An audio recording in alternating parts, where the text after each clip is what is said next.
Hi everyone! Just came out of a weekly review session with my Building a Second Brain peeps. Um, and I got some insight and I was like, oh, this is a great one to share with everybody on kind of like goal setting and your best self related topic. But before we get into that, you might be like, what the heck is a second brain group? So I took this course called Building a Second Brain by Tiago Forte.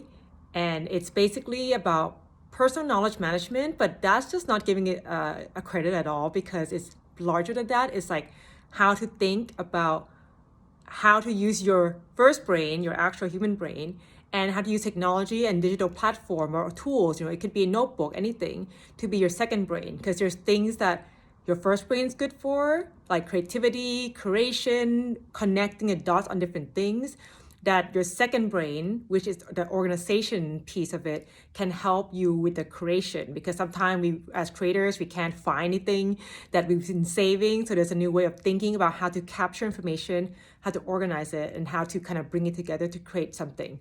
And this can be for traditional project workers also in corporations, but there's people from all over the place and all over the world doing this. So it's actually a great group. Friday mornings, I'm rejoining it again to do our weekly reviews. It's just like there's a system where daily you're supposed to like review your stuff, weekly you review your stuff, and monthly you review your stuff, and also planning ahead. So at the end of the session, we kind of reflect on what we've done. You need some help, some tip. Everybody's like very productivity nerds who want to help. So one of the things is about somebody brought up that we all want to be our best self and activate our best self at all time, but it doesn't always happen, right? Our day-to-day business takes over. So, and she used this great analogy. So sometimes our best self is like a Christmas tree. We only bring it out and dust it off that once a year. Like let's say you create new habits in the new year that you like bust it out. And then for her, she said our best self is like Christmas is like in the closet storage, and then to dust it out. Oh yeah, I have my best self. Here's my highest aspiration. It looks actually really nice, but I never like remember or look at it. So she wants to create another space. This is the review space. So it's pretty like, I don't want to say dull because it's not meant to be dull. It's meant to be super helpful for you actually, but it can be kind of like, like review your work. So this other person in the group wants to create another space where it's more like creativity. And this is where, or creation of anything or making something. And she wants it to be like, bring your best self to this. We always have our best self, what we want to do, want to create, and we never make time for it. Sometimes having a container of time and place and virtual place, and a group of people who's like, hey, you keep saying you want to make this and you keep having other things that that come in the way. So why don't we create this space that this is the time you make that thing happen and bring your best self here. What's your best self want to create? This is the time to do that. So I really loved her analogy with, your best self usually is like a Christmas tree. You bring it out once a year. So she wants to create that container so that it can come out more often.